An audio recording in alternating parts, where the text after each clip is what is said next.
Hola, hola.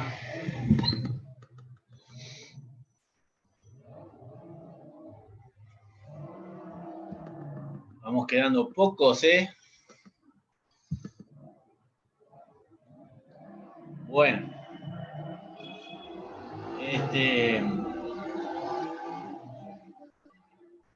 Un día particular, las redes sociales proclamando e informándonos que se fue Maradona, un ícono del fútbol y de la cultura. Sí, Vanessa, voy a seguir subiendo las clases. Creo que debo un par todavía, ¿no? De las anteriores. Y nada, las van a tener ahí. Bueno, miércoles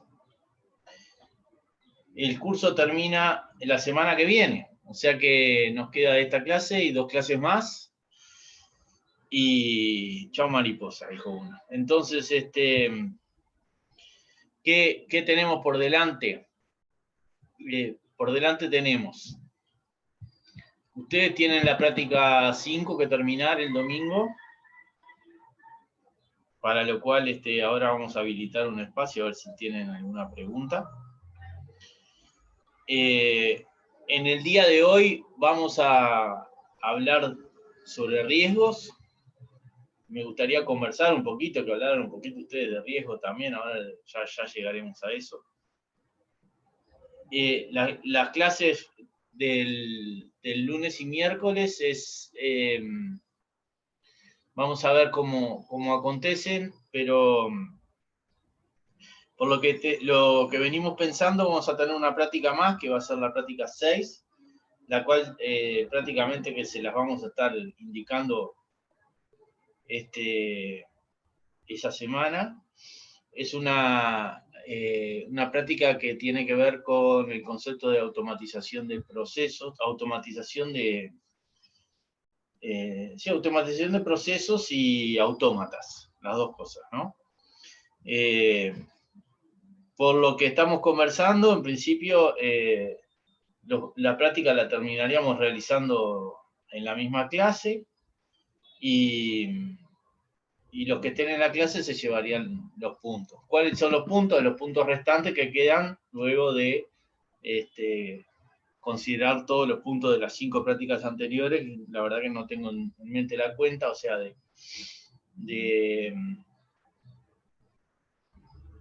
nosotros teníamos 30 y 50, 80, de 20 puntos, entonces hay que restar lo de las prácticas anteriores y se estarán quedando 4 puntos.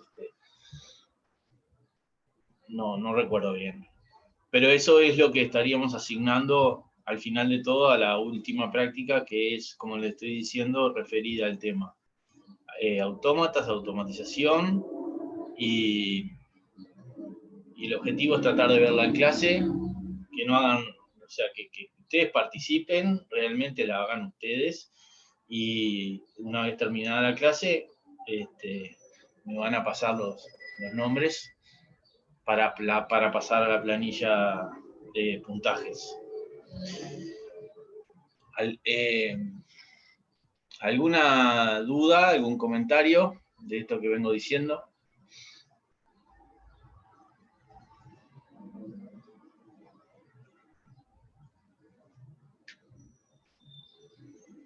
¿Nada?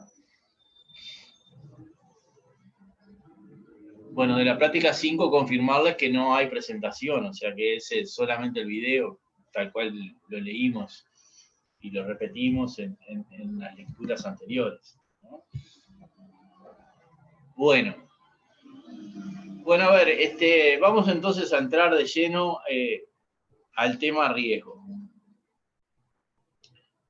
Primero, me gustaría que me hablen o que me escriban con respecto a qué opinan ustedes que es un riesgo y además, ¿qué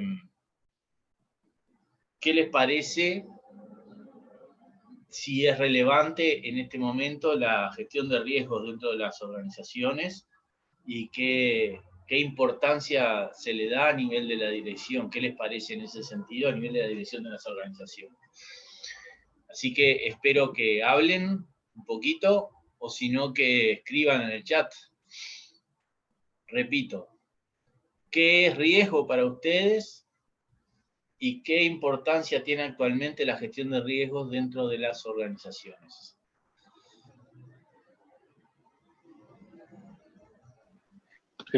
Buenas tardes, profe. Hola. Relacionado a sistemas, creo que va un poco el tema de la fuga de datos, o sea, el protegerse frente a hackers o dentro de la propia empresa que alguien pueda filtrar alguna información que pueda ser importante para la competencia o que altere las reglas del mercado, no sé por así decirlo. Después el tema de seguridad con las contraseñas, creo que todo eso es una gestión de riesgo que se hace en las organizaciones. Digo, eso es un poco lo que entiendo así sin haber profundizado demasiado. Muchas gracias, Leonardo. ¿Alguien más que quiera compartir su pensar y sus conceptos respecto a riesgos? A ver, en términos generales, no solo en términos de sistemas.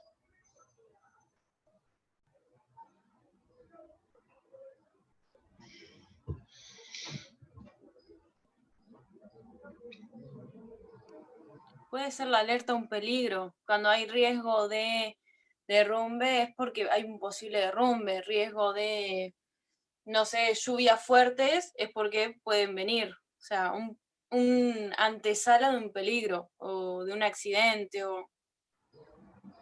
Bien.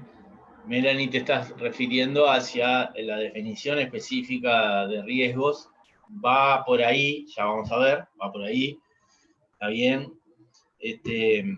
Alguien que me diga, a ver, Fernando, un riesgo es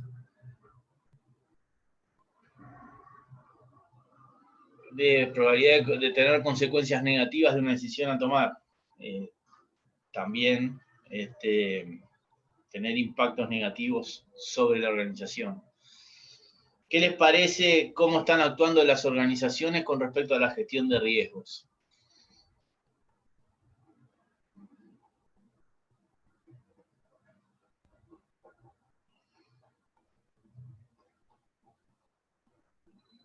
¿Las organizaciones gestionan riesgos o no? ¿Se preocupan por tratar de saber que existen o no?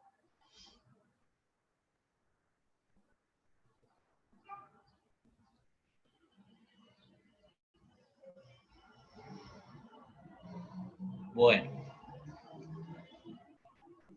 Está bravo. Bueno, es un asunto que no hay que tenerle miedo a conversar, o sea, los riesgos los tenemos en la vida todo el tiempo nosotros y estamos permanentemente enfrentándonos a riesgos diversos de distinto tipo, como personas, incluso como grupos, como familias, como sociedad. En general, estamos permanentemente enfrentándonos a riesgos y algo hacemos. A ver, cruzamos con la luz roja y a veces sí, a veces no. ¿Está bien? Profe, Sí, dale. No, para sumar, por ejemplo, puede ser el tener un técnico prevencionista en una empresa para prevenir accidentes de trabajo. Eso podría ser una gestión de riesgo. Perfecto. Eso surgió a consecuencia de que eran tantos los accidentes laborales en la industria de la construcción, sobre todo, hasta la década del 90, que no había ningún tipo de control ni seguimiento, y en determinado momento el Estado impuso un conjunto de medidas para decir, bueno, a ver, consideremos los aspectos elementales y básicos, ¿no? Bien, Victoria, ¿tú ibas a decir algo? No, te decía que sí cruzamos con la luz roja. Sí, y sí, cruzamos con la luz roja. Claro, digo, los riesgos los tomamos en ese sentido, ¿no? Claro, y que las organizaciones toman decisiones con riesgo. Saben que tienen un riesgo y lo más seguro hagan algo en caso de que ocurra ese riesgo, pero la toman. Decisiones que son riesgosas. Bien, es así, sí, tal cual. Incluso eh, para los que para los que pensamos para los que pensamos no, para los que piensan, porque yo no pienso así, digo, en el concepto de que el ser humano o que la persona es el homo economicus que le dicen, o sea que todo lo mide en términos económicos, todo lo pasa a rentabilidad. Bueno, para ese tipo de razonamientos o forma de concebir o de ver la realidad, también está el análisis de riesgos, y ustedes cuando estudien finanzas, si no lo hicieron ya, van a ver de que las inversiones que se realizan sobre alternativas más riesgosas, por lo general tienen mayor nivel de rentabilidad. O sea que hay una relación directa: a mayor riesgo, mayor incertidumbre, mayor rentabilidad. Y se busca diversificar también para mitigar el impacto del riesgo. Bien, bien. Exactamente. O sea que, pero esto lo hacen, ahora ya vamos a ir, ya vamos redondeando, vamos encaminándonos en el concepto. Esto lo hacen de una forma metódica o lo hacen según la cultura de las personas que están dirigiendo. O sea, quiero decir con esto, hay una administración ordenada, concebida de la gestión de los riesgos, o la forma de gestionar los riesgos es según lo que esté a cargo de la persona que tiene que gestionar ese proceso en particular. Entonces, no, con esto quiero decir, la empresa no toma una administración de riesgos, sino que lo delega, ni siquiera tácitamente, sino lo delega tácitamente en los responsables de las acciones, ¿no? Sin exigirles ni darles. Bueno, yo decirles hasta acá que los primeros en gestionar riesgos hubo en general en el mundo dos tipos de negocios que se orientaron a la gestión de riesgos. En primer lugar, todo el sistema financiero siempre estuvo haciendo un análisis de riesgos, por lo que hablaba recién, o sea, trataban de jugar para obtener mayor rentabilidad y de minimizar el riesgo de no cobro, o sea, el nivel de morosidad, al fin y al cabo, ¿no? Y era absolutamente necesario en su función estar permanentemente estudiando cuál era el nivel de riesgo de cada uno de sus clientes. Y esto desde los orígenes, ¿no? O sea, por ahí hay un autor, un historiador israelí ahora, que es Harari, que ha escrito varios libros muy interesantes. Hay uno que se llama De animales a dioses y trata de distintas formas en que la civilización humana ha avanzado. Y él habla de cuándo se crea el sistema capitalista. Entonces, cuándo empieza a operar el sistema capitalista en la forma que lo conocemos hoy. Y hace un resumen muy simple, muy sencillo, que dice: el sistema capitalista empieza a funcionar como lo conocemos hoy a partir del momento que cambia la concepción de la forma en que se dan los préstamos. ¿Esto qué quiere decir? Originalmente, incluso en las épocas precapitalistas, siempre hubo préstamos, o sea, siempre se prestaba dinero. Pero el préstamo era una cosa muy rara. La persona prestaba, cuando se prestaban dinero se hacía en una forma, vamos a decir, considerando prácticamente la cobranza en forma inmediata, o sea, la persona prestaba sabiendo que iba a cobrar con un grado de certeza muy alto, y además,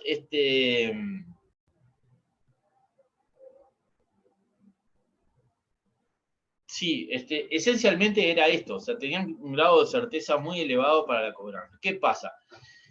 Lo que plantea este Harari dice que el sistema capitalista inicia a partir del momento de que se empiezan a prestar dineros en proyectos, o sea, yo te presto en base a lo que tú me decís que vas a hacer y creo en vos, o sea, creo en que vos vas a cumplir con eso.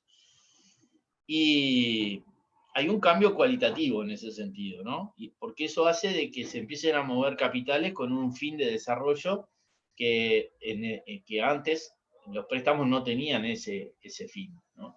Y después podemos hacer miles de consideraciones, ¿no? Pero está implícito en esto que les estoy comentando el análisis de riesgo y la gestión de riesgos en los negocios, en la economía. Es muy importante, ¿no?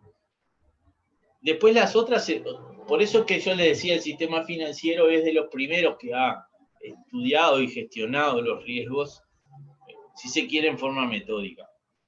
Después, en segundo lugar, las empresas que se dedicaron a la gestión de riesgos, son las empresas aseguradoras, que de última son una extensión del sistema financiero, que el sistema financiero creó, o sea, empezó a constituir fondos para diluir riesgos en caso de que realmente tuvieran problemas y así poder tomar más riesgos a la interna, otorgando préstamos que le dieran mayor rentabilidad. Ahí nacen entonces los seguros, las empresas de seguros, que las empresas de seguros, ustedes cuando estudien esto no sé, en mi época se estudiaban matemáticas financieras y dentro de una materia específica llamada pericias incluso,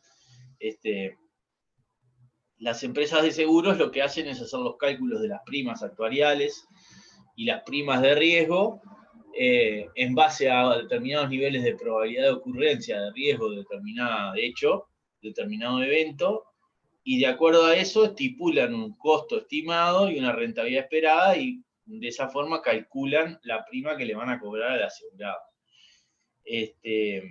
De vuelta, otra de las empresas que se especializaron en la gestión de riesgos, ¿no? Las empresas de seguros. Pero después siguió pasando el tiempo y yo les voy a decir que hoy, en el momento actual, uno de los principales aspectos que son considerados dentro de los directorios más importantes de las organizaciones son los riesgos. Realmente están considerando estructuras organizativas para la gestión de riesgos dentro de la organización, un conjunto de procesos, seguimientos, definiciones, responsables, para justamente tener una buena gestión. Y como alguien de ustedes decía por ahí, o sea, la gestión de riesgos no implica eliminarlos, sino que implica conocerlos y tomar decisiones y tomar riesgos, tomarlos. Hay veces que la empresa toma los riesgos. ¿Por qué? Porque entiende que pueden ser manejables o los puede diluir o fuera, digo, pero eso le permite actuar y accionar. Todo esto en términos generales, lo que estoy conversando es en términos generales, estamos conversando en términos generales, que después, por supuesto, que se aplica a sistemas, ¿no? Ustedes deberían estudiar la parte de gestión de riesgos en finanzas, ni que hablar, lo tendrían que estudiar en auditoría, lo tendrían que estudiar en control interno. ¿Ya estudiaron algo de gestión de riesgos en las materias que han estudiado hasta ahora?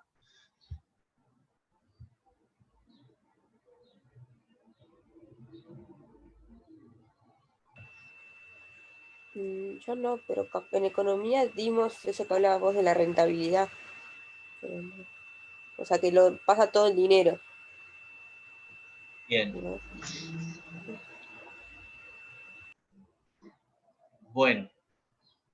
Espero que sí, en control interno, dice Romina. Bien, muy bien. claro, es ahí donde nosotros debemos... Yo creo que a nosotros nos tiene que preocupar mucho esto, como profesionales también, todo lo que hace a la gestión de riesgos en términos integrales. Entonces, partiendo de la base de que somos profesionales, que nosotros en la carrera estudiamos, hay varias materias que tienen, por ejemplo, como hablamos recién, desde el punto de vista del abordaje de los riesgos para medir la rentabilidad, esto puede ser en economía o en finanzas, pero también en lo que hace a control interno, ustedes agarran cualquier balance auditado y van a ver que en muchos casos se le pide a la organización que haga un análisis de riesgos y que considere cuál es el nivel de exposición a distintos tipos de riesgos. Por ejemplo, en lo que tiene que ver con el área financiera, los riesgos de liquidez, ¿no? Los riesgos de exposición al tipo de cambio, a la devaluación por parte de la empresa. Se tratan de alguna manera de medir e informar a los agentes que se involucran con la organización cuáles son los riesgos que se están cumpliendo. En administración de recursos humanos, mirá, bien. Sí, yo creo que sí, el concepto siempre es muy parecido, Santiago. O sea, en general, el concepto de riesgo es el mismo, lo mismo que se aplica con distintos abordajes, ¿no?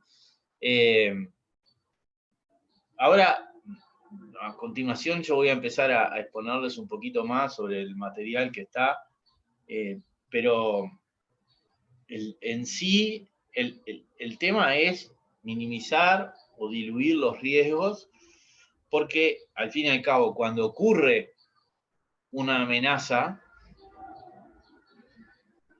sí, probabilidad de impacto, exacto. Cuando ocurre una amenaza, esta amenaza causa problemas, o sea, la que quieran, ¿no? O sea, hay probabilidad de ocurrencia de incendio. Bueno, muy bien. ¿Qué pasa si ocurre el incendio realmente? ¿Cuáles son los impactos que genera un incendio en un determinado lugar? Les puedo asegurar que son bastante graves, ¿no? Entonces, lo mismo pasa con los sistemas. ¿Qué pasa si un sistema no funciona? O sea, un sistema, se lo digo así, a ver, ustedes vieron que en el Uruguay hoy muchísimas transacciones financieras de pago son hechas a través de tarjetas de débito y utilizando los POST. Si se cae la red de POST, o sea, si realmente se cae, no voy a decir por 24 horas, por 6 horas, por 12 horas, solo por un tiempo breve, genera un problema. Digo, esto capaz que a ustedes no les tocó vivirlo, pero a mí me tocó en alguna circunstancia comprando regalos para Navidad, de que las tarjetas no me pasaban. Yo con plata no andaba, yo quería pagar los regalos. Y se caía en el sistema, y el sistema no respondía. Pero en ese momento, imagínense ustedes al vendedor del comercio preocupado porque no puede terminar de cerrar la venta, yo preocupado porque no me llevaba el regalo, ¿no?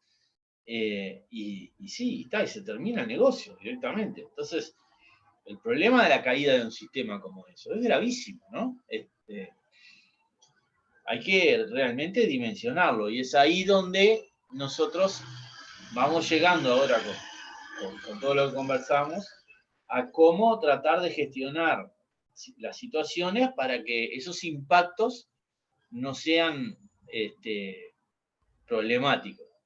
Y además, si llegan a ocurrir, ¿cómo estamos preparados para responder ante una situación de eso? Eso es lo otro. Bien. Bueno, voy a compartir la pantalla con ustedes. Me gustaría que me vayan escribiendo cosas en el chat para no sentirme tan solito acá de este lado, a medida que vamos avanzando. A ver. Esto que les estoy mostrando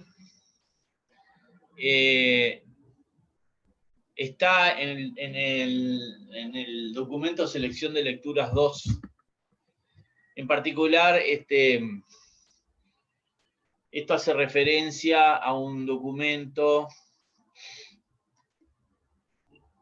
que fue elaborado sobre una jornada relativa a seguridad de la información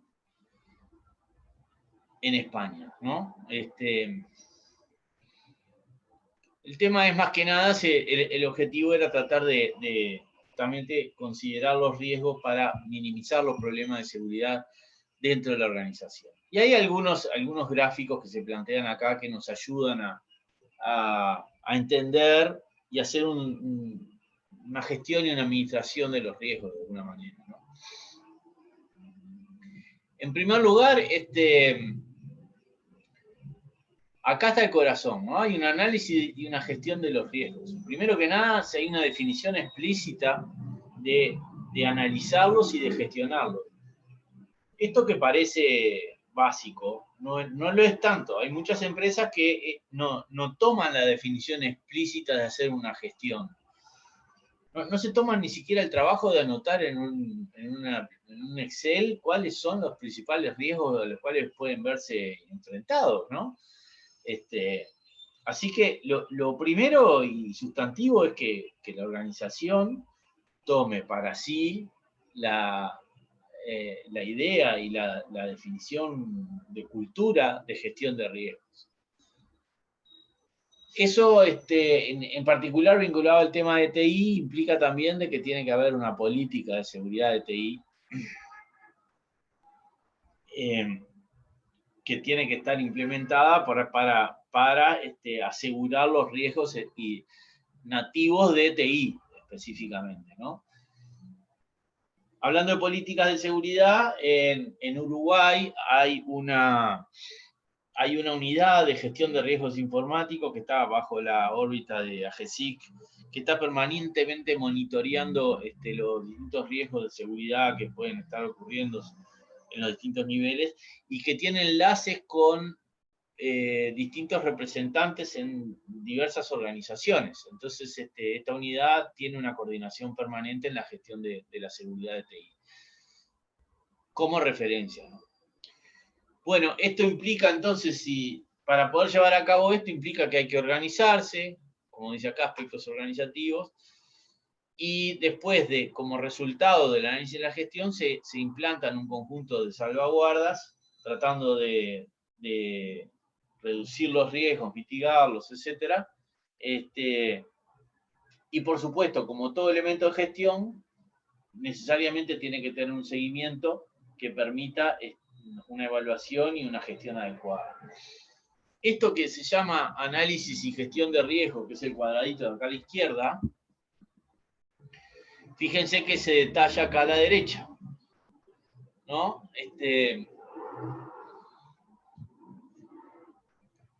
Y acá voy a tratar de explicarlo rápidamente, ¿no? Nosotros tenemos un conjunto de vulnerabilidades. O sea, vulnerabilidades son circunstancias en las cuales la empresa tiene deficiencias o tiene debilidades. Al fin y al cabo, justamente, la palabra hace referencia a esto, aspectos vulnerables, débiles, ¿no? Entonces, cuando nosotros tenemos aspectos débiles, puede haber un conjunto de elementos que amenacen esos aspectos débiles. Acá se hablan como las amenazas, ¿no? Entonces, ¿qué es el riesgo? El riesgo es que una determinada amenaza realmente tenga éxito en explotar la vulnerabilidad, o sea, nuestra debilidad, y por lo tanto eso genere un impacto negativo directamente en la organización, generando un perjuicio, ¿no? Eso es entonces el riesgo. El riesgo es la combinación de ambas cosas, cuando la amenaza se hace efectiva en la explotación de la vulnerabilidad. Eso tiene una determinada probabilidad de ocurrencia, ¿no? O sea que no las amenazas pueden estar latentes, eso puede ser que realmente se convaliden, o sea, se lleven a cabo o no. A ver, por ejemplo, si yo tengo una deuda en dólares, gano en pesos, mis ingresos son en pesos, si yo tengo una deuda en dólares, entonces mi deuda puede costarme más a mí, o sea, me va a costar más esfuerzo en pagarla si existe una devaluación importante. ¿Qué probabilidad hay de que haya una devaluación de un 1% en 2 meses? Y es muy alta, la verdad que es muy alta. Entonces, yo puedo considerar eso ya prácticamente como un riesgo real de ocurrencia, ¿no? O sea, estoy midiendo la incertidumbre y esa incertidumbre estoy considerando que es altamente probable de que se lleve a cabo. Sin embargo, si hablamos de la misma circunstancia y nos planteamos que esa devaluación, en vez de ser un 1% en un periodo, como dije, un poco largo, pensemos que haya una devaluación, no sé, de un 40% en una semana. Bueno, ahí no, ahí ya estamos en una circunstancia de que es prácticamente improbable que esto ocurra, ¿no? Se tienen que dar un conjunto de elementos tan potencialmente malignos para que lleven a una devaluación tan alta en un periodo de tiempo tan corto. Por lo general estas cosas se vienen gestando y se da alguna circunstancia que hace que salte. Pero eso ya es un tema de política económica, que bueno, pero era como para ejemplificar un poquito lo que es la situación de la amenaza y que esa amenaza tiene una probabilidad de ocurrencia o no. ¿Tá? ¿Qué pasa? Cuando ocurre, esto afecta a nuestros activos. Directamente genera un impacto real. Ahí ya no estamos hablando ni de amenaza ni de debilidad, estamos hablando de impacto real causado por la ocurrencia, por el evento, ¿no? Y todo esto que estamos tratando de medir, de plantear acá, es lo que vamos a tratar de medir. Para nosotros tratar de bajar un poco justamente el riesgo, lo que vamos a hacer es establecer un conjunto de requerimientos de seguridad o otras medidas que lo que tiendan es a reducir, a bajar los niveles de riesgo y por lo tanto los impactos probables de negativos que puedan ocurrir. Acá se plantean algunas cosas como que 2 de cada 5 empresas que experimentan un desastre desaparecen del mercado en un plazo de 5 años. Les doy un ejemplo, una carpintería que se prende fuego. ¿Qué problemas va a tener la carpintería? Por más que tenga un seguro que le pague toda la madera que tenía ahí, le recomponga todas las máquinas. Si no accede a un local rápidamente y no pone en funcionamiento un nuevo conjunto de máquinas con una velocidad muy importante y no logra hacer las entregas, seguramente se le rompa la cadena de negocios y por lo tanto no logre volver a pedalear con la velocidad necesaria para mantener el funcionamiento del negocio en los niveles operativos adecuados. Es una situación bastante compleja esta que les estoy planteando, y bueno, pero les muestra cómo un determinado evento puede llevar a la quiebra a una empresa, ¿no? Acá hace referencia a un caso de empresas españolas que se ven afectadas por la gran mayoría por caídas de sistemas que no estaban esperados. Solo la mitad de las empresas cuentan con un plan formal de recuperación. O sea, ¿qué pasa si nosotros entendemos que ocurre algo? ¿Cómo actuamos? Imagínense que si nosotros nos ponemos a pensar, a ver qué me están escribiendo.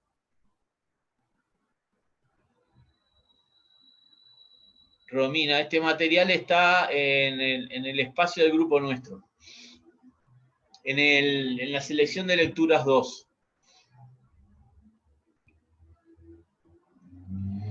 Bueno, sigo.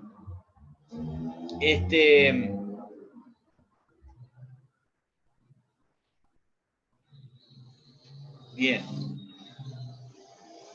Les decía que las empresas, justamente como en primer lugar no están acostumbradas a la gestión de riesgo y muchas veces ni siquiera tienen una lista de los riesgos, menos van a tener un plan de acción en el caso que ocurra problemas, ¿no? Entonces, el tema está que, seguro, cuando ocurre el problema y no hay plan de acción, todos disparan para cualquier lado. Entonces hay una disparada para todos lados, nadie sabe qué hacer, nadie sabe cómo actuar. Y bueno, ante esa circunstancia, listo.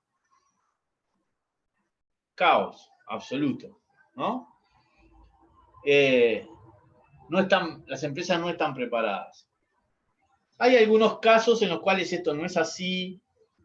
Por ejemplo, los simulacros de desastre en los aeropuertos es una actividad relativamente normal que se hace y que generan incluso llamados de emergencia a todo el sistema de ambulancias. Estas situaciones ocurren, ¿no? A veces también en algunas empresas se han hecho simulacros de incendios para ver cómo reacciona la gente, para que esté entrenada en la salida. Por ejemplo, si ustedes se encuentran en una circunstancia de que una persona tiene un problema de salud, ¿cómo actúan? ¿De qué manera actúan, no? ¿De qué manera actuamos? ¿Qué vamos a hacer? ¿Lo miramos? O la otra, si ustedes tienen un accidente en el auto, ¿qué hacen? ¿Cómo van a actuar en ese momento? Muchas veces pasa de que la gente entra en estado de nervios, en estado de shock, y no tiene capacidad de acción. Entonces, eso puede incrementar los problemas. Y, por ejemplo, en los accidentes, al tener falta de capacidad de acción, los nubla tanto que no son capaces de dedicar al 911 o tener una llamada de auxilio. Entonces, capaz que con una llamada de auxilio hay tiempo suficiente para que lleguen personas a darnos un respaldo e incluso a salvar vidas, ¿no? A ver, Melanie, contame. Estamos hablando referido a Uruguay porque, por ejemplo, en Estados Unidos, que hay mucho huracán y todo ese tipo de catástrofe natural, los preparan a los niños, lo hacen simulacros y abajo de una mesa. Y ¿nos estamos centrando solo en Uruguay o a nivel general? No, es a nivel general. Está muy bueno el ejemplo que tú pones. Ese ejemplo está sumamente interesante en el sentido de que, bueno, la vida misma los ha llevado a tener que prepararse debido a que ya sufrieron previamente un conjunto de ciclones y este tipo de cosas que los lleva a tomar medidas, incluso a tener preparadas las casas. O sea, no es lo mismo vivir en Montevideo que vivir en Santiago de Chile, donde cada 2x3 hay temblores, ¿no? Y bueno, hay que estar preparado. Pero eso es justamente lo que estamos hablando, tener conciencia de los riesgos que son muy distintos los riesgos que vamos a afrontar nosotros que los que van a afrontar en otros países. Por ejemplo, estamos viviendo en este momento una seca en Uruguay.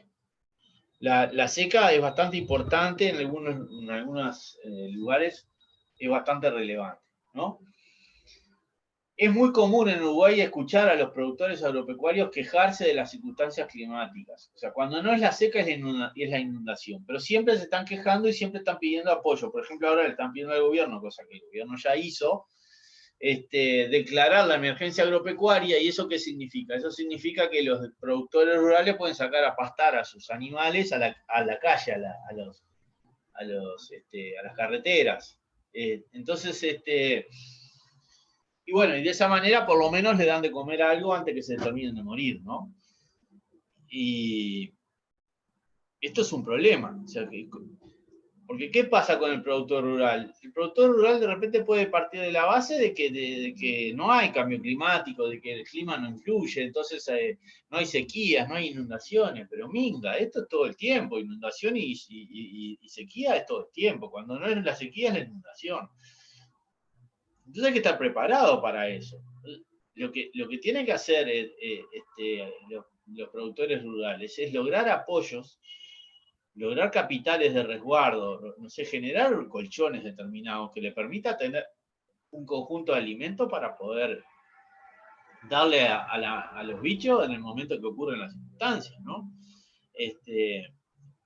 Incluso, capaz que teniendo el alimento no se lo pueden dar, porque los animales, si no están acostumbrados a comer determinado tipo de comida, capaz que no la comen. Así que depende de cada sector y en cada lugar cómo nosotros debemos abarcar los riesgos. Está bien el ejemplo que tú planteabas, Melanie, en el sentido de lo que estaba pasando en un riesgo climático en Estados Unidos. Perfecto, Santiago. Bueno, por lo pronto veo que están tomando conciencia de lo importante que es el tema y que lo valoren de acá en adelante como un tema relevante en todas las áreas de gestión, en todo sentido, ¿no? Entonces, tampoco pasarse, porque muchas veces lo que puede llevar a ponerse fanático del tema de los riesgos es que uno, hasta que no tiene las coberturas totales, no se mueve, y eso nos lleva a la inacción. Entonces tiene que haber un balance, como todo, ¿no? Tiene que haber un equilibrio. Bien, sigo con este documento que nos sirve de ayuda.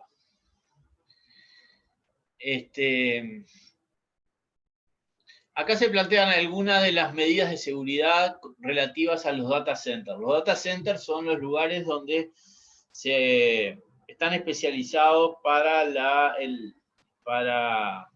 tener dentro de ellos servidores y equipos de gran porte, y tienen un conjunto de características que los hacen relevantes para que los servidores estén ahí. Por ejemplo, tienen seguridades contra incendios, control de temperatura, justamente esto que estamos hablando, un amplio análisis de desastres, etcétera, que le dan garantías a quienes ponen los equipos ahí de que van a seguir funcionando, ¿no? Acá hay un detalle. Se plantean, por ejemplo, seguridad, a nivel de requisitos de seguridad, se plantea la seguridad física del entorno, como el control físico de entrada, que no pueda entrar cualquiera, el suministro eléctrico. El data center de Antel, que está cerca de Pando, tiene dos entradas de UTE independientes. O sea, de dos redes distintas llega energía eléctrica al data center. Esto quiere decir que si se cae una, levanta la otra. O sea, debería tener suministro por la otra automáticamente, porque eso tiene como un anillo, vamos a decir. Además de tener las dos entradas independientes, tiene tiene un conjunto de UPS. Las UPS son equipamiento que mantienen la energía por un periodo de tiempo limitado cuando ocurre un corte, ¿no? Ese periodo de tiempo limitado es breve, realmente es breve, estamos hablando de minutos, ¿no? El objetivo que tiene la UPS es hacer un puente entre lo que ocurre el corte y levanta un sistema de más largo plazo. Y bueno, tiene realmente un sistema de UPS muy fuerte, el data center, que les da una autonomía, no sé si estamos hablando de una hora o algo así, lo cual es mucho para el primer golpe. Y además hay un tercer nivel que una vez que levantan las UPS, automáticamente arrancan lo que son los generadores, que son generadores de energía eléctrica a full oil, para lo cual tiene tres, o sea, no tiene uno, tiene tres generadores, cosa que si se rompe uno, levanta el otro, y así sucesivamente. Entonces, y tienen un respaldo de combustible para esos generadores. Combustible que tienen que consumir cada tanto tiempo, porque lo peor que puede pasar, imagínense que ustedes vayan a levantar el generador y no tenga combustible válido, o sea, que no funcione. Esto tiene que probarse. Bueno, Entonces, esto que les acabo de decir es solo el suministro eléctrico, ¿no? Podría hacerle un detalle de cada uno de estos. Bien, ¿qué otros elementos nos ponen acá como ejemplo? A nivel de las comunicaciones. La posibilidad de gestionar las redes, que los procedimientos operativos se mantengan, cómo se gestionan los incidentes. O sea, las comunicaciones hace no solo a tener elementos para poder seguir comunicando, dígase teléfono, por ejemplo, internet, sino también qué comunicamos a quién. O sea, cómo decimos lo que está pasando a el personal, a los clientes, a los proveedores. Todo esto hace también. Bueno, todo esto entonces a nosotros nos lleva a tomar medidas de seguridad para tratar de evitar distintas situaciones, y en algunos casos, cuando consideramos relevante, tenemos la posibilidad de tener outsourcing, o sea, tener la posibilidad de tener sistemas de contingencia que están vigentes en otros lugares y que levantan en otros lugares. Por ejemplo, en determinado momento hubo un conflicto en la Caja de Jubilaciones Profesionales. En el medio del conflicto, el sindicato resolvió bajar el sistema y por lo tanto eso impedía el pago de las jubilaciones. Se armó un lío importante, ¿no? Imagínense ustedes, ¿no? Entonces, como consecuencia de eso, el directorio resolvió tener un centro de cómputos por fuera de la institución, en una gestión independiente, de manera de no poner en riesgo la operación básica de la institución. Esto es un plan de contingencia. Ojo, estas cosas se pueden hacer en algunos casos y en otros no. Esto es un asunto que es un ejemplo que les di en una circunstancia determinada. Entonces, esto no quiere decir que sea una cosa que sea extrapolable y que sea realizable absolutamente. Hay relaciones de poder que se dan internas y que, bueno, juegan. Bien. Para esto, entonces, uno de los aspectos importantes que es relevante tratar de construir es un plan de continuidad del negocio. ¿Qué es un plan de continuidad del negocio? Esencialmente es un plan que nos permite seguir adelante si ocurren situaciones complicadas. Pero hablamos del negocio, no hablamos de TI, hablamos de todo, ¿no? De todo el negocio. Entonces, el plan lo que tiene es un conjunto de acciones, que son 4. Acá se plantean en forma básica. La más importante de todas es esta que se llama sostener. O sea, ante todo hay que asegurar la continuidad de las operaciones, sostener que las operaciones se mantengan funcionando, ¿no? Si por algún motivo las operaciones no funcionan, nosotros tenemos que lograr restablecerlas. ¿Tá? Esto es lo que dice acá. Y recuperar las posiciones perdidas. O sea que la segunda parte acá a la derecha actúa una vez que ocurre un problema de corte en este nivel. O sea que nosotros tenemos un plan para que esto se mantenga. Si no se mantiene, tenemos un plan que nos saca a flote y nos vuelve realmente a poner en acción a la brevedad. Y lo que hay que hacer también es considerar la protección de los sistemas del negocio y proteger a los involucrados ante los distintos impactos que puedan estar dándose por causa de la baja de servicio, ¿no? Ahí se habla mucho de las comunicaciones, justamente de cómo comunicar lo que está ocurriendo, de qué manera, y cómo atender las situaciones de emergencia que se dan entre los distintos personas que están dentro del negocio y que pueden ser muy variadas, ¿no? Por ejemplo, cómo actuar en una circunstancia de un supermercado en el cual se ve afectado por una rapiña, donde en ese caso están los ladrones, puede haber guardia de seguridad, está el personal del supermercado y los clientes. Necesariamente, yo hoy día, esto para mí sería un aspecto sustantivo y elemental de formación a todos los recursos humanos de la organización de ese tipo, ¿no? Porque estamos expuestos permanentemente, estos negocios están expuestos a estas circunstancias. Podemos poner guardia de seguridad afuera, un conjunto de elementos que traten de distraer, de prevenir, pero la verdad, igual hay que entrenar a la gente para que esté preparada para esto, ¿no? Entonces, insisto, acá se plantea claramente, el plan de negocio, el plan de continuidad del negocio es eso, tratar de que el negocio siga funcionando, ¿tá? Y no hacia sistemas. Por eso acá está bueno que ustedes vean, en este gráfico hay 3 niveles de agentes. Están los de TI, los involucrados al negocio y los establecimientos. Los establecimientos puede ser, por ejemplo, los locales del supermercado.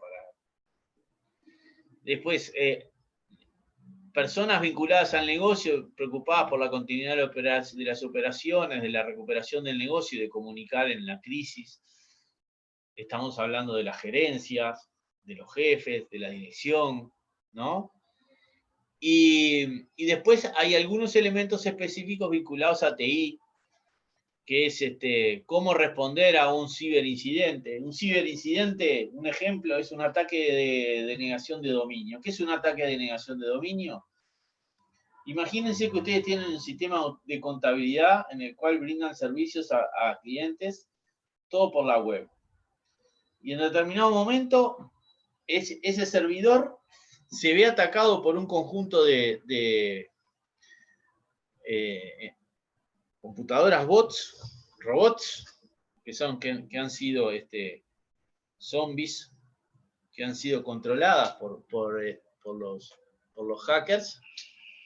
Es una técnica que tienen, ellos utilizan redes, se infiltran en computadoras y en determinado momento le dan instrucciones a esas computadoras para que se conectan a un determinado sitio, ¿no? Entonces, si todos a la vez se conectan al sitio determinado, cuando los sitios están pensados para, por ejemplo, para responder, vamos a suponer un número redondo, unas 20 peticiones por minuto, ¿tá? O sea que en un minuto 60 dividido 20, tenemos más o menos cada 3 segundos una petición. O sea, una petición es, doy enter en el navegador y me dirijo a la página del Diario del País, por decir una cosa.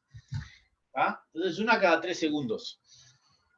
Bueno, eso es bastante atendible por un servidor. Ahora, si yo les meto, en vez de una cada 3 segundos, le meto 300 o 400 por segundo, capaz que el servidor revienta y se me cae. Bueno, eso es el objetivo de un ataque de negación de servicio. O sea, meterle un conjunto tan grande de llamadas que no dé abasto y que la forma de reaccionar natural de los servidores es cerrarse. O sea, yo esto no doy abasto con esto, me cierro y no, chao, está, no atiende a más nadie, ¿no?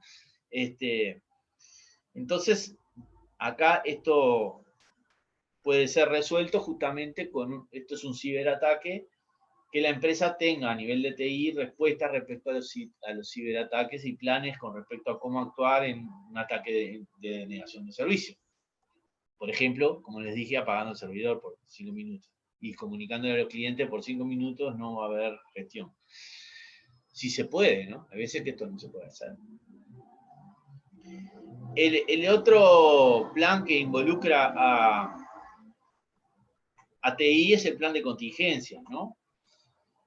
El plan de contingencias lo que busca es tratar de minimizar las distintas contingencias y las distintas amenazas que puedan ocurrir.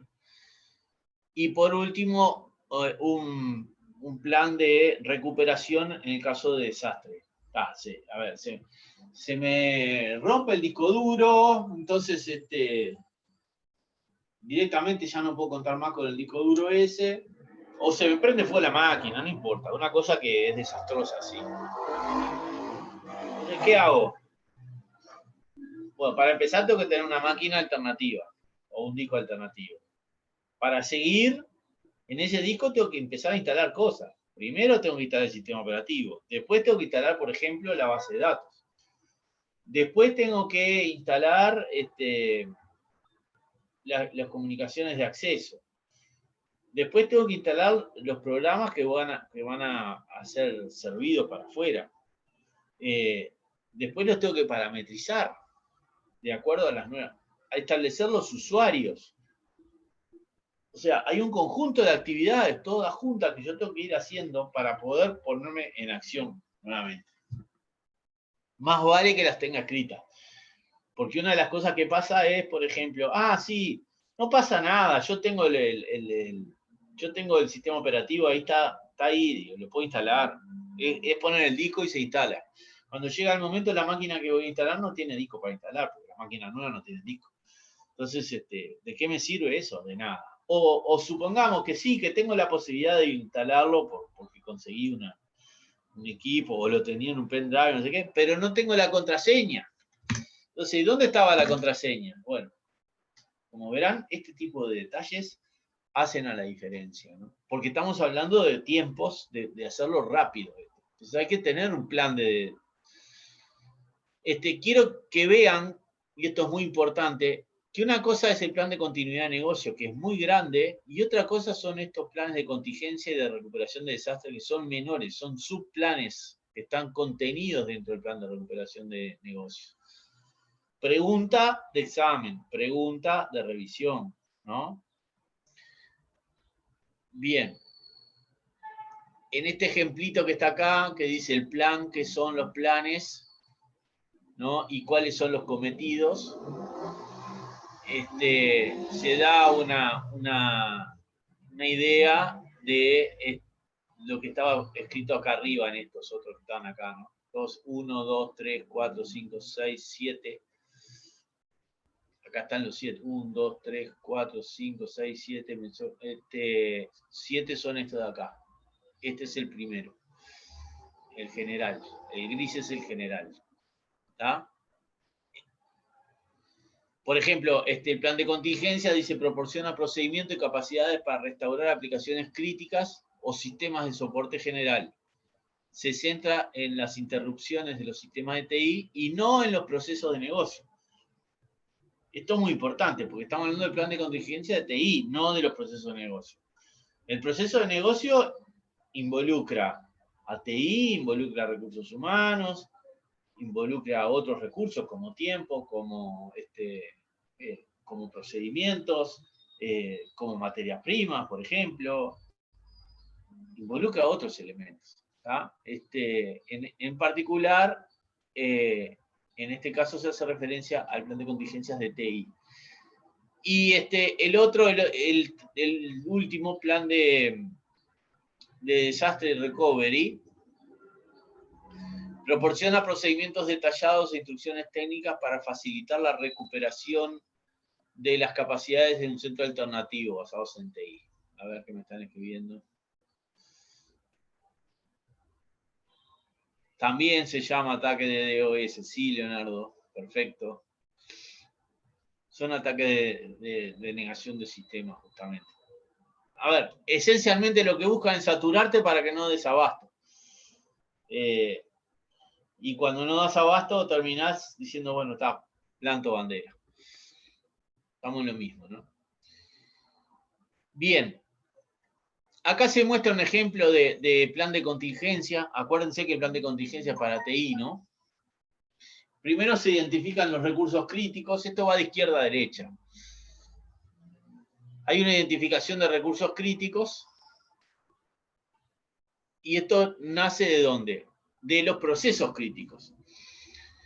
por ejemplo, acá nosotros tenemos procesos de negocio críticos, hay muchos, ¿no? Y se marcan 3. ATC, vaya a saber qué significa ATC, consulta de saldos y servidor de telefonía. Esto está bueno indicarlo incluso en orden de importancia para la organización. O sea, nosotros podemos decir que hay procesos que son más importantes que otros. Esto es medio como obvio, ¿no? Pero tener claro cuáles son, porque ahí es donde nosotros tenemos que responder con mayor celeridad. Bueno, resulta que la consulta de saldo se hace a través de 3 elementos. 2 servidores, el 1 y el 2, y un acceso WAN, o sea, a través de una red externa, no solo una red interna. Hoy podríamos decir a través de Internet, ¿no? Entonces vimos que desde la consulta de saldos nosotros identificamos como importante el servidor 1, el 2 y el 3. ¿Qué pasa con estos recursos críticos entonces? Fíjense que en el cuadro del medio pasamos a analizar estos recursos críticos. Y en el primero ya vemos que está el servidor 1 y hacemos lo mismo que a la izquierda, pero hacemos para el servidor 1, hacemos un análisis, ¿no? Entonces ahí vemos, ¿cuánto es el tiempo máximo de caída que esperamos? 2 horas. En 2 horas nosotros entendemos que es el tiempo razonable que vamos a recuperar el servidor. Bien, entonces, ¿cuál es el impacto que tiene? Bueno, se retrasan los cobros, ¿no? Hay una parada de servicio y hay un impacto sobre SLA, es el acuerdo de servicios que nosotros firmamos. Esto quiere decir que nosotros, si firmamos un determinado acuerdo de servicios, lo estamos incumpliendo. Esto es entonces el impacto que tiene el servidor 1, ¿no?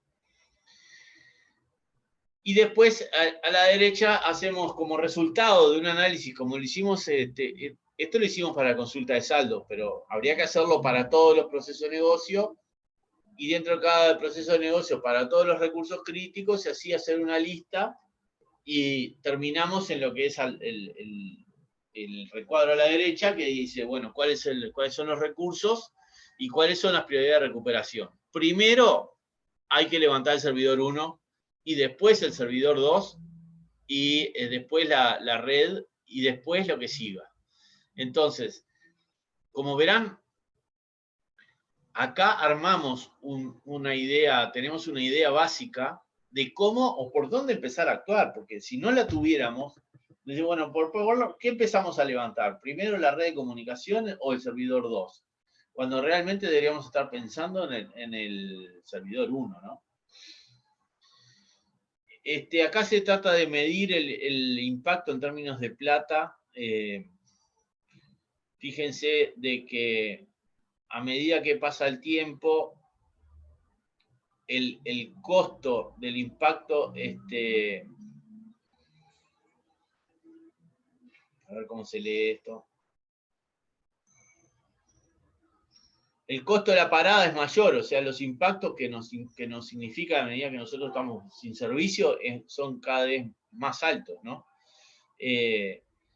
Sin embargo, si tenemos la posibilidad de recuperar en un tiempo más extendido, como dice acá, entonces nosotros recuperar en un tiempo más largo nos cuesta menos dinero.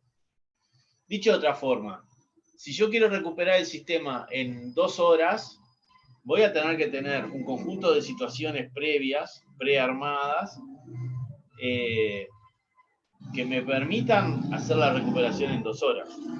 Si yo puedo recuperar el sistema en 48 horas, bueno, capaz que tengo posibilidad y tiempo como para salir a comprar un disco, comprar una máquina, comprar el sistema operativo, pagarle conseguir un técnico, o sea, puedo hacer un montón de cosas. Y capaz que me sale más barato.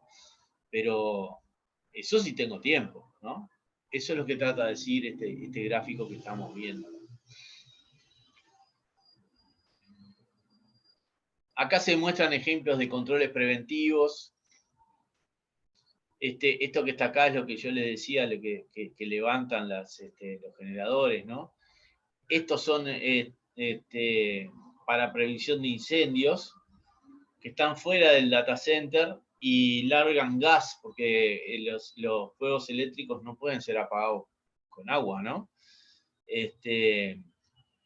Las cámaras de videovigilancia, las copias de... Acá tenemos las UPS, estas son las UPS, ¿no? Bueno, ¿qué estrategias de recuperación planteaban esta gente? Bueno, la forma del respaldo siempre, ¿no? El respaldo hay que tenerlo porque sin respaldo nunca vamos a poder recuperar nada. O sea, si tenemos respaldo podremos demorar, pero podemos salir. Sin respaldo, difícilmente salgamos. Esa es la gran diferencia. Y después se plantean distintas alternativas de sitios de respaldo en caso de, para poder salir andando lo más rápidamente posible.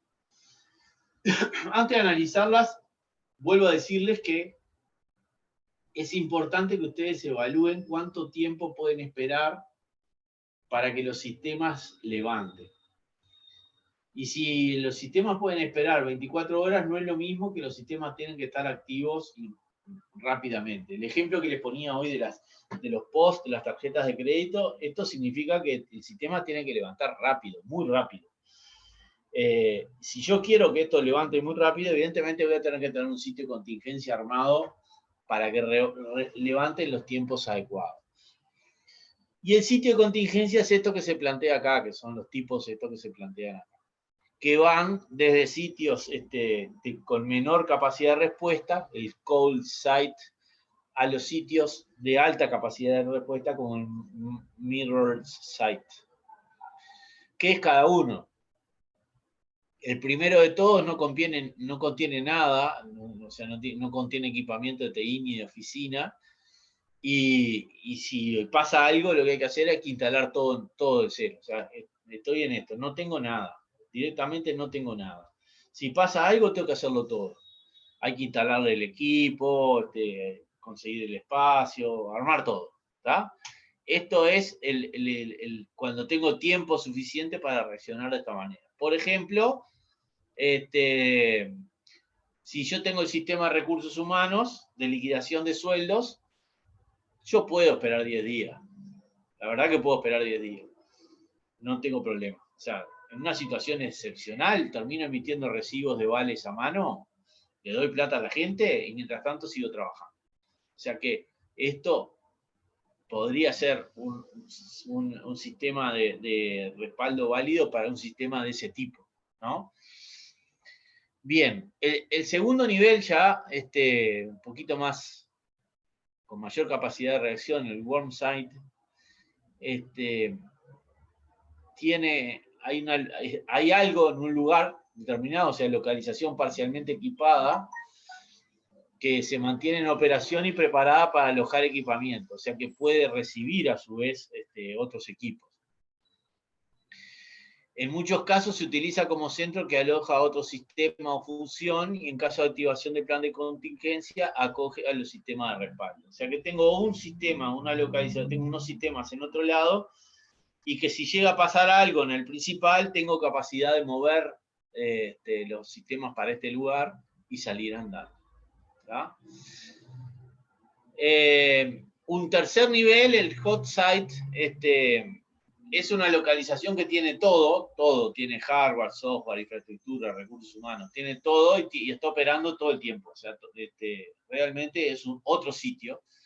Y en el caso de que ocurra un problema, nosotros lo único que hacemos es levantar el teléfono, inmediatamente la gente empieza a prepararse y a generar el sitio para salir y ponerse en el aire inmediatamente. Cosa que le va a llevar un tiempo, pero tienen todos los elementos para hacerlo rápidamente. ¿Tá?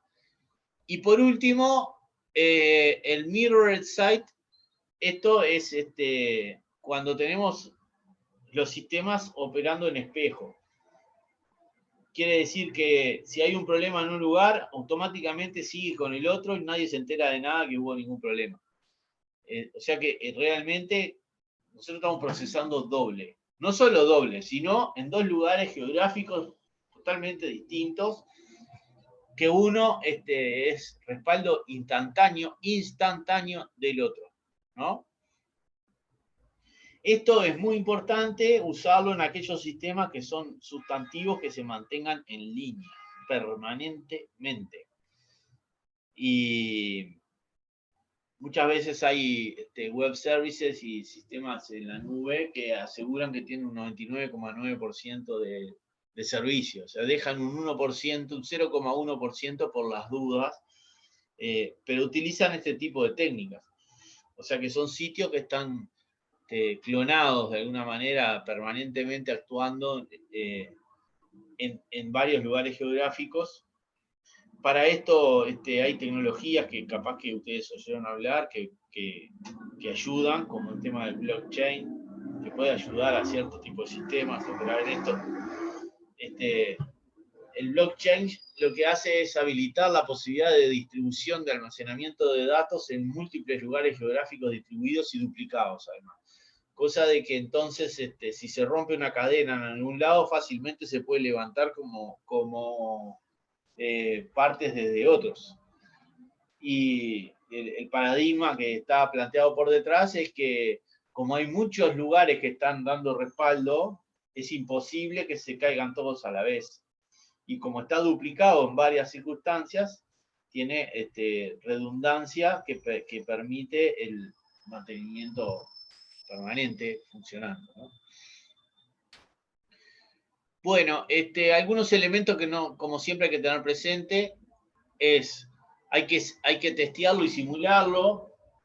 El ejemplo del respaldo, que voy a buscar el respaldo, levantar el respaldo porque lo tenía, pero cuando lo voy a levantar no funciona, es porque yo no probé el respaldo. Entonces, es medio básico también, pero si hay un respaldo, yo tengo que probar que el respaldo está bien.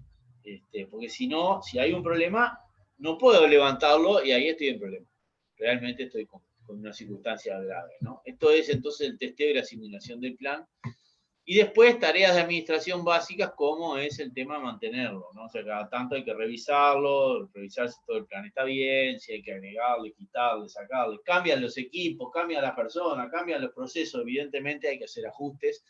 Y bueno, esto es importante seguirlo adelante. Bueno, este es el primer ejemplo entonces del primer documento relativo a riesgos de TI. Es un ejemplo bastante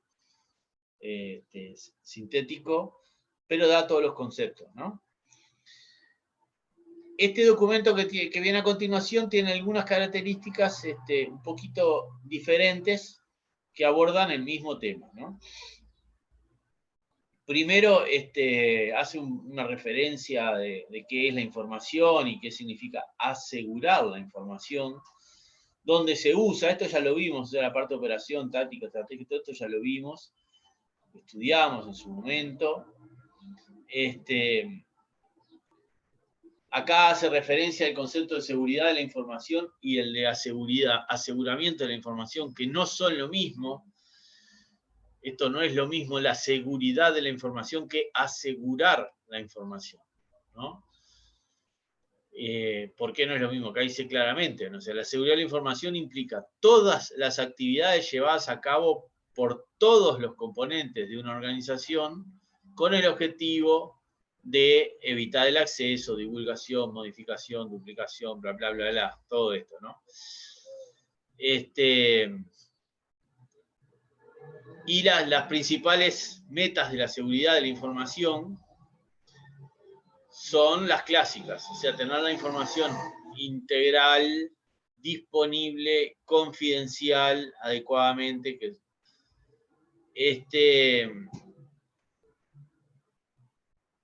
Esos son los tres básicos de la seguridad de la información. Ahora vamos a ir un poquito más para ampliar el concepto de aseguramiento, ¿no? Nosotros, si consideramos que la información debe ser manejada entre distintas empresas, por aquello de la interoperabilidad que hablamos, o interlocutores en negocios, debemos considerar otros aspectos con el objetivo de asegurar la información. O sea que no solo tener la seguridad de la integridad, la confidencialidad y la disponibilidad, sino que tenemos que asegurarla esa información. Entonces, el concepto de aseguramiento incluye a la seguridad de la información y le agrega otros dos conceptos más, otros dos requerimientos más. O sea que es más amplio el aseguramiento. La seguridad de la información entonces es cumplir con la integridad, que la información sea íntegra, la disponibilidad y la confidencialidad. Esto es la seguridad de la información, lo que buscamos con la seguridad de la información. Y el aseguramiento de la información es, además de cumplir con la seguridad de la información, cumplir con dos aspectos más, que son la autenticación y no repudio. ¿Qué es esto? Autenticación es, bueno, se sabe quién está actuando detrás de un determinado información. Hay una persona, una identidad determinada que es reconocida para el intercambio con esa información. Está autenticado. O sea, es un usuario autenticado el que puede entrar a la cuenta corriente. No es cualquiera. Eso es la autenticación. Y después, el otro aspecto que se agrega es el de no repudio. Esto significa que cuando hay una determinada transacción hecha por una persona autenticada, yo después no puedo decir que no la hice. Después que la hice. No puedo repudiarla, no puedo ignorarla. ¿Entienden esto? O sea, son principios sustantivos para el aseguramiento de la información. O sea que el aseguramiento de la información incorpora dos dimensiones más que la seguridad de la información. Bien. Acá se hace referencia al concepto de activos de información. Los activos de información, ¿qué son? Es el conjunto de datos utilizados por los diferentes procesos del negocio y los sistemas que procesan la misma a efectos de cumplir con los objetivos de la organización. En conclusión, todos los datos que involucran a la organización son activos de la información. O sea, toda la información utilizada para su propia gestión y para el negocio. Y acá se ejemplifica con documentos, facturas, reportes, memos, plantillas, normas, procedimientos, organigramas, fotografías, videos, grabaciones, módulo de facturación, sistema de información, tareas, etc. Todo esto son activos de información. Todos estos elementos son activos de información. Estas cosas las hemos preguntado, ¿no? Es importante los conceptos estos que ustedes los manejen. ¿Cuáles son las principales características de los activos de información? Bueno, tienen un propietario, hay un dueño de la organización, dentro de la organización. O sea, dentro de la organización hay un propietario del activo de información. Por ejemplo, el sistema de facturación, el propietario puede ser el gerente de comercial, por decir un ejemplo, ¿no? Después hay un conjunto de entidades que tienen derecho a acceso a los activos de información. Va a haber gente que puede acceder a la información esa y nosotros tenemos que identificarla, ¿no? En base a eso nosotros podemos decir, bueno, podemos establecer distintos niveles de acceso y eso se lo establecemos para el activo. Decimos, este activo puede ser accedido por todos, o sea, puede ser accedido para leer, puede ser accedido para modificar, para borrar, etc.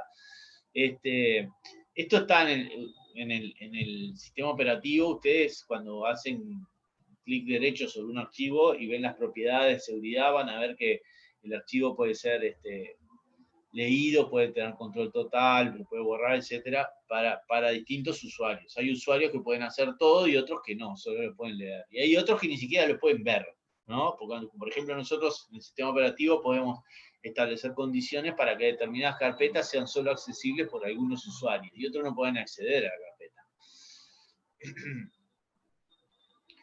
Bueno, después hay responsables de determinar o asignar los derechos de los accesos y algunas otras aprobaciones requeridas.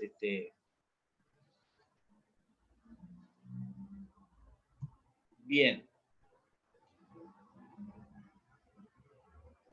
Acá se habla de un inventario de activos de información. ¿Qué es lo que tiene que tener el inventario? Bueno, un código de identificación, un valor relativo. Esto es importante después para la gestión de riesgos, lo vamos a ver. ¿Dónde es que está físicamente o lógicamente guardado? ¿Cuál es su clasificación de seguridad y de riesgo asociado? O sea que como verán ya estamos introduciéndonos al concepto de riesgo también, ¿no? Si forma parte de un grupo de activos, o a su vez, si este activo de información tiene internamente un grupo de activos, ¿no? ¿Quién es el dueño y quién lo custodia? O sea que evidentemente es un inventario taxativo de todos los activos de información. Bueno, lamento decirle que esto está muy lindo, pero que muy pocas veces lo he visto realmente. Sin embargo, reconozco que es muy útil, porque siempre hay problemas y las empresas que tienen esto han logrado, por lo menos, llegar más rápido a soluciones. Bien. Acá se habla de la protección de los activos de información dentro de la actual sociedad, que es la que vivimos, la sociedad de información y conocimiento. Y dentro del marco de la protección, Uruguay tiene, a través de AGESIC y su normativa, alguna forma de protección. En AGESIC está la unidad de certificación electrónica, que es la que se encarga de validar a los emisores de certificados. Uno de los emisores es el Ministerio de Interior. Cuando ustedes emiten la cédula nueva, tiene un chip. Ese chip tiene dentro la firma electrónica avanzada. Ustedes pueden firmar con eso y esa firma es válida. ¿Por qué? Porque tiene un certificado atrás que dice que lo hicieron ustedes. Y ese certificado está avalado por esta unidad de certificación electrónica que es parte de esa AGESIC, la que tiene ese control, ¿no? En los hechos AGESIC delega en emisores de certificados de certificados electrónicos. Hay dos muy conocidos, Habitat y El Correo, por ejemplo, que son los principales emisores a los efectos de todo el sistema de CFE y de firma electrónica avanzada también, ¿no? Después está la unidad reguladora y de control de datos personales, también en el marco de AGESIC, que esta unidad se encarga de controlar el cuidado de los datos personales, exige a que las organizaciones registren sus bases de datos y digan quiénes son los dueños de la base de datos, qué datos contiene la base de datos. Cuando dice datos, no todos los datos, sino que de qué campos contiene, qué cantidad de registros aproximados, ¿no? Partiendo de la base de que tiene como fin el cuidado de los datos personales, ¿no? A mí me molesta mucho, por ejemplo, yo soy hincha de Peñarol ahora, y hace tiempo ya, ¿no? Y siempre lo he sido, y ahora en Peñarol hay elecciones, y resulta que ahora me están atomizando por teléfono porque a ver a quién voto. Y yo me pregunto, ¿quién les dio mi teléfono? ¿No? Evidentemente, la base de datos telefónica salió del propio club. Eso es obvio, ¿no? Sin embargo, está en infracción con el control de datos personales. Eso. Los únicos datos que pueden disponer las organizaciones míos son aquellos de uso público. O sea, que capaz que pueden saber la cédula, mi nombre, mi apellido. Los datos públicos sí, pero los datos privados no. Esta unidad, la unidad reguladora de control de datos personales, es la encargada de fiscalizar y verificar el funcionamiento de los datos personales. Fíjense de todo lo que estamos hablando a la luz del tema de los riesgos de la seguridad de la información.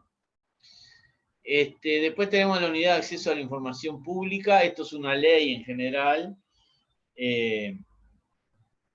que dispone que nosotros podemos hacer pedido de informes a cualquier oficina pública y nos tienen que, en un plazo perentorio, dar la información que nosotros estamos solicitando, salvo que esa información haya sido catalogada con determinadas características, como información reservada o información confidencial, y en ese caso el organismo no está obligado a presentar la información solicitada.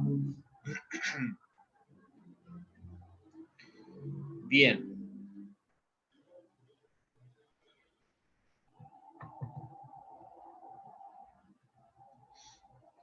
Seguridad informática, diferenciar, acá dice claramente, la seguridad informática no es lo mismo que seguridad de información.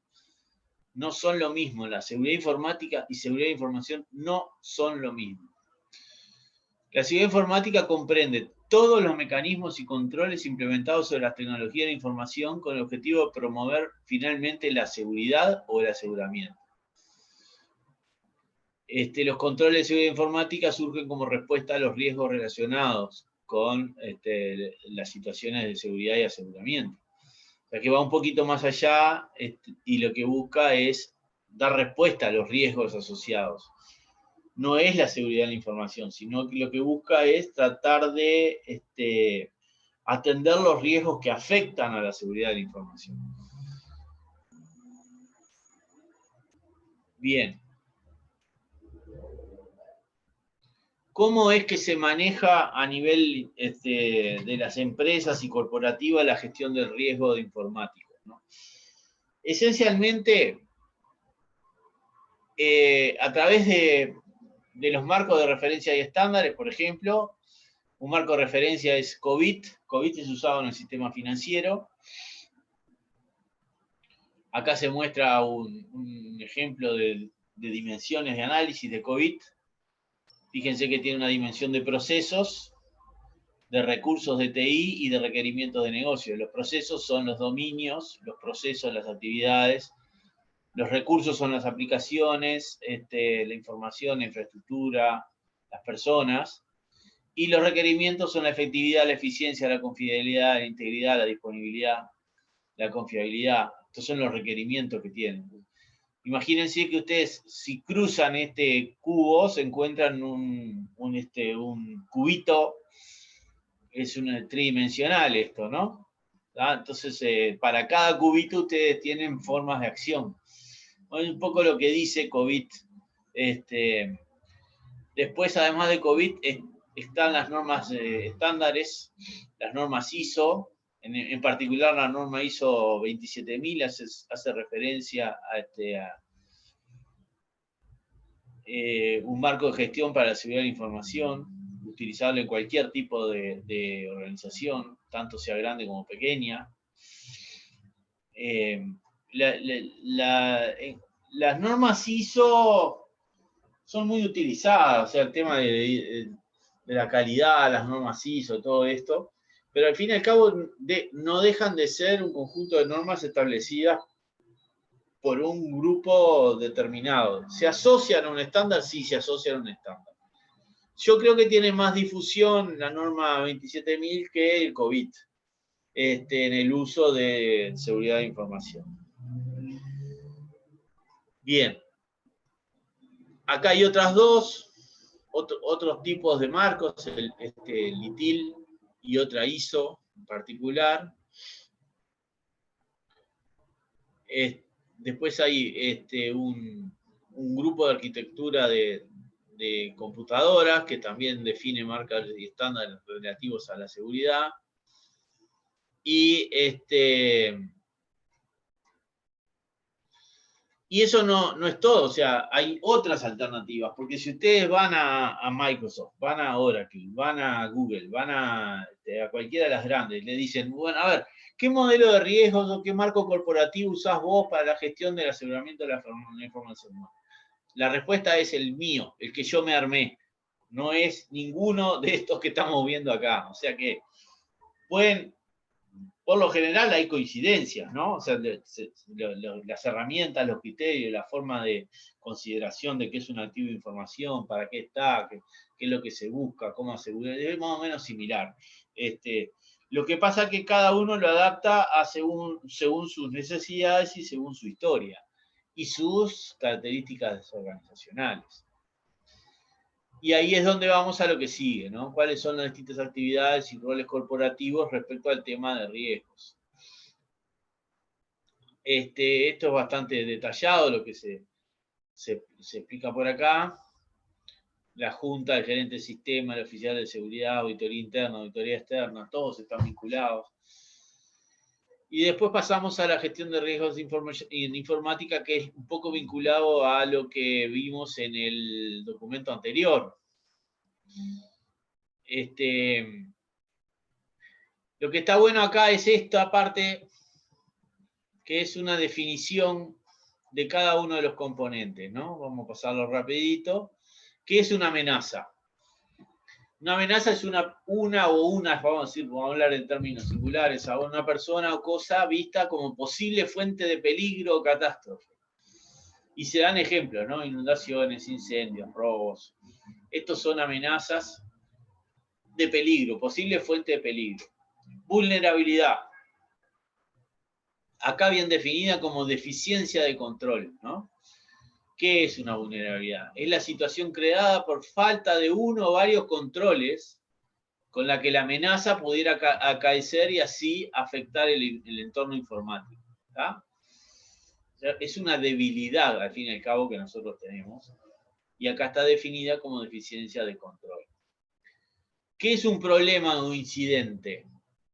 Es la materialización de una amenaza provocada por una vulnerabilidad. O sea que la vulnerabilidad fue explotada y por ende empieza a generar un impacto en la organización. Ese problema empieza a generar líos. ¿Qué es el impacto? ¿Qué son esos líos? Bueno, es el posible impacto que una organización puede sufrir ante la ocurrencia de un problema o incidente, ¿no? Este daño habitualmente se mide en términos económicos. Y el mayor daño posible, ¿cuál es? Es que la organización deje de funcionar. Entonces, dicho todo lo anterior, ¿cómo se define riesgo? Desde el punto de vista cuantitativo. El riesgo es el producto de la probabilidad de la ocurrencia de la amenaza por el impacto que ésta produce. ¿Está? O sea que yo tengo una determinada amenaza, le asigno una probabilidad de ocurrencia determinada y la multiplico por el impacto que causa, que estimé. Por ejemplo, si el impacto que pierda la empresa, yo tengo que considerar el valor económico como el valor de toda la empresa, multiplicado por la probabilidad de ocurrencia de la amenaza en cuestión. Eso es el riesgo que al cual estoy expuesto, ¿no? Un riesgo alto es cuando una amenaza es muy probable que ocurra, produciendo un impacto muy grande en la organización, ¿no? Esto es importante analizarlo juntos, porque no tiene sentido hablar de un riesgo alto solamente cuando la amenaza es muy probable que ocurra. Porque si la amenaza es muy probable que ocurra, pero tiene un impacto muy bajo, no es un riesgo alto. Entonces yo esto lo relativizo. Tengan presente, tiene que ser la combinación de ambos, de la amenaza de ocurrencia más un impacto grande, ¿no? Si no, no es un riesgo alto. ¿Tá? Bueno, y después acá se define lo que es el análisis de riesgo como la actividad de diagnosticar los riesgos y gestionarlos.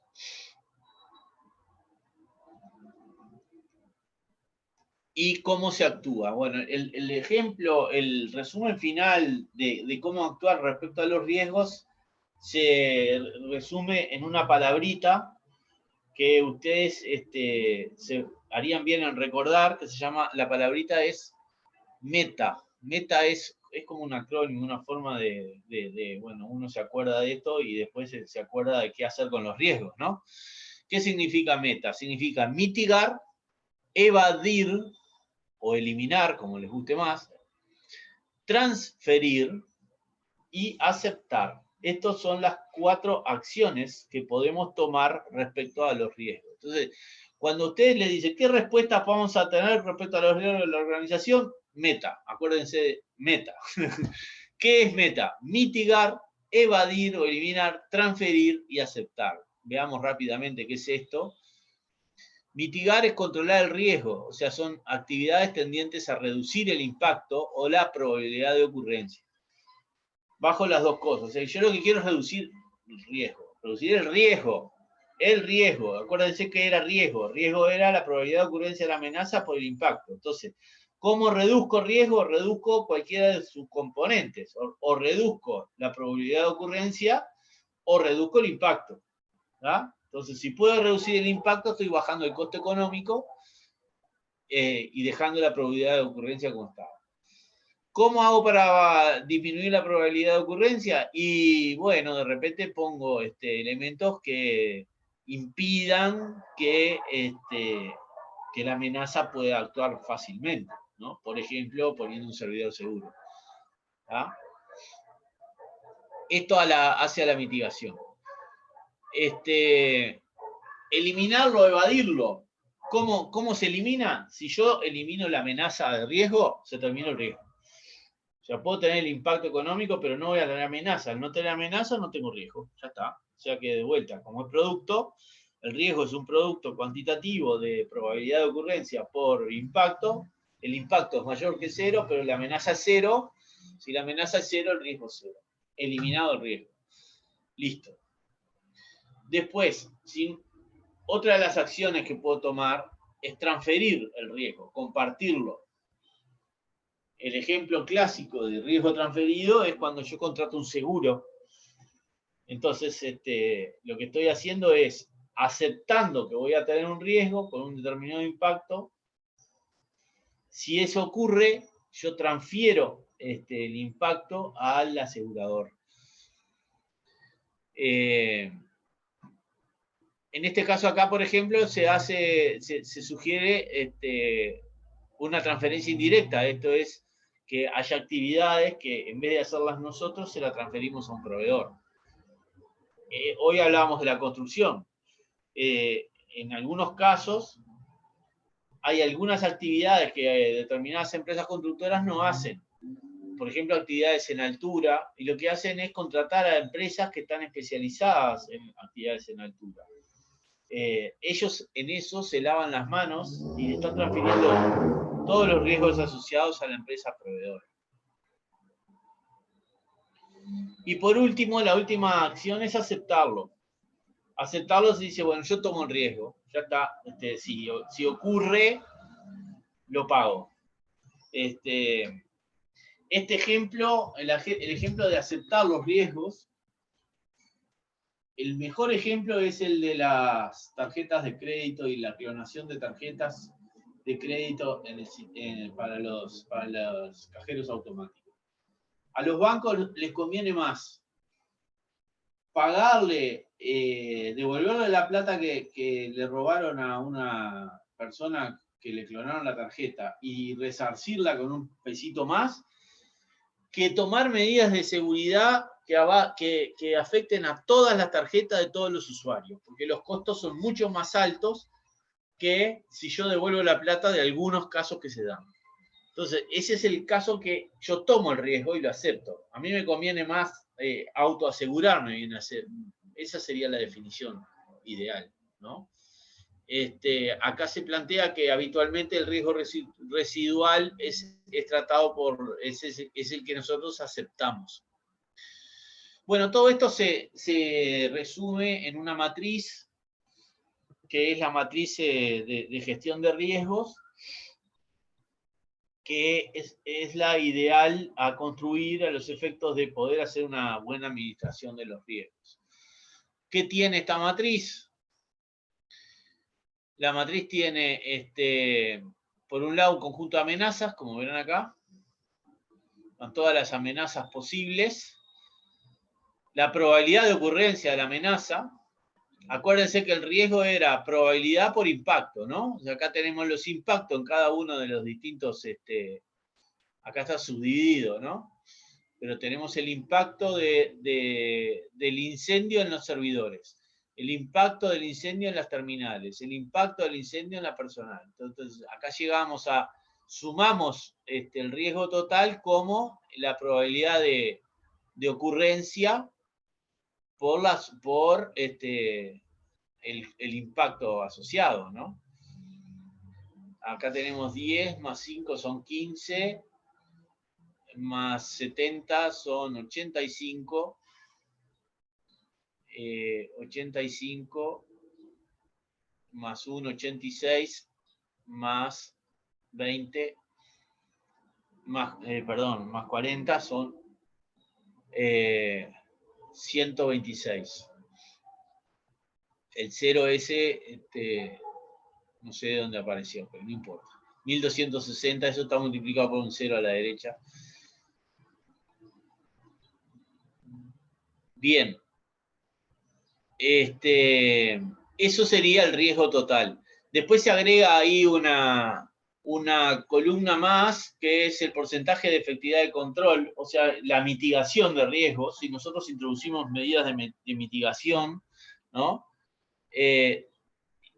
Y a la derecha dejamos el riesgo final luego de aplicar las medidas de mitigación, que ese riesgo residual es el que nosotros estaremos aceptando dentro de las acciones de reducción de riesgo que hablamos, las acciones que podríamos tomar respecto a los riesgos, ¿no? Dijimos que podíamos mitigar, evadir, transferir o aceptar. El riesgo residual es lo que nosotros estamos aceptando. Cuando introducimos medidas de control, estamos tomando medidas de mitigación, eso se refleja en el porcentaje de efectividad de control. ¿Tá? Si tuviéramos posibilidad de incluir seguros, eso llevaría el riesgo residual a 0 de repente. ¿Cómo sería el procedimiento para elaborar esta matriz? Bueno, primero hay que hacer la lista de los procesos significativos y sus amenazas. Después establecer las probabilidades de ocurrencia de esas amenazas. Elaborar el impacto que causan en cada uno de los elementos, desde el punto de vista económico, esa amenaza en cuestión. Eso, expresarlo en una matriz como la que está indicada anteriormente, y establecer los controles a continuación para concluir un riesgo residual, que es el que nosotros vamos a estar aceptando. Bueno, esto que acabamos de decir se expresa con más detalle en cada uno de los conceptos que vienen a continuación, en cada uno de los pasos, ¿no? Fíjense que acá hay una forma de establecer una probabilidad determinada en base a nivel de horas, corte posible, se calcula una probabilidad determinada.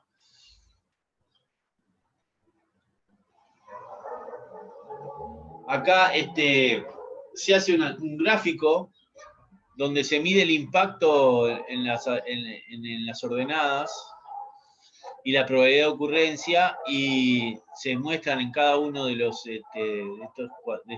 redondelitos de colores cada uno de los eventos, ¿no? Por ejemplo, el que dice riesgo alto es el verde, que dice existencia de vulnerabilidades en los controles que ofrecen el sistema. O sea, hay controles en el sistema que tienen alta probabilidad de ocurrencia y alto impacto. Eso es un riesgo muy alto que estamos asumiendo. Esa amenaza realmente nosotros deberíamos considerarla muy proactivamente para tratar de mitigarla o eludirla, ¿no? Después, por ejemplo, a nivel de riesgo bajo, el violeta dice, el empleado conozca la tecnología con la que fue desarrollado el sistema. Y bueno, eso puede traer distintos problemas. Acuérdense que yo les decía que nadie puede entrar a la base de datos a cambiar los números en la base de datos, eso lo tiene que hacer el programa. Un problema de fidelidad de personal sería un riesgo a tener presente, justamente, ¿no? bueno, entonces esto se traduce en una matriz de riesgos y ustedes rápidamente pueden decir qué acciones se toman, ¿no? Bueno, acá viene un conjunto de controles, etcétera, referencias varias. Como verán, esto daría para hacer varios ejercicios y experimentos relativos al tema de riesgos. Fue una clase, tienen en general distintos materiales ahí a los cuales ustedes se referencian. De vuelta les resalto la importancia de ocuparse del tema. Considérelo relevante para su profesión, realmente importante. La gestión de riesgos puede hacer la diferencia de ustedes, incluso en más de una circunstancia, de ustedes preocupándose por los riesgos.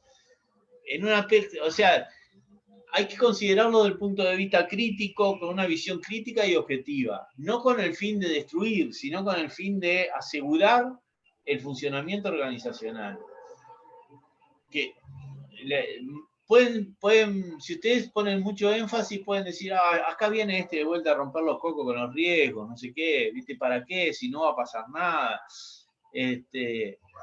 Bueno, hay que saber balancear la comunicación, pero sí es importante dar las alertas, ¿no? Dar las alertas y estar preparados o generar por lo menos mínimos planes de recuperación, mínimos planes de contingencia, tener una lista de los riesgos a los que uno se enfrenta, que haya algo. Porque después, cuando pasan las cosas, y las cosas pasan, después nadie tiene la culpa. No, yo no sé qué, y el lío está y el impacto se da. Bien. Melanie, ¿tú querés hablar? El micrófono para ti.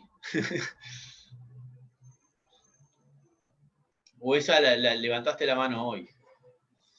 No, fue la de hoy. Sí, está bien. Pero bueno, viendo todo el tema que vimos, qué raro que las empresas no presten atención a esto, porque puede sacarlos del mercado. Sí, por eso yo les transmito a ustedes, ustedes les trato de transmitir esta situación y que se ocupen ustedes, porque esto es un tema que hay que hacer evangelista, como quien dice, en una buena, o sea, hay que ocuparse, ¿no? Porque si no, después el problema es que están reaccionando y la reacción trae costos superiores.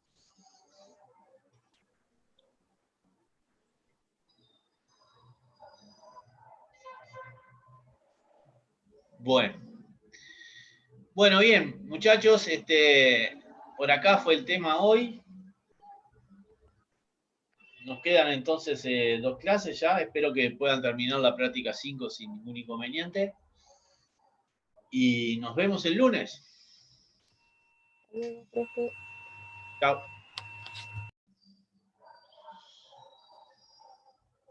Nos vemos, gracias. Chao.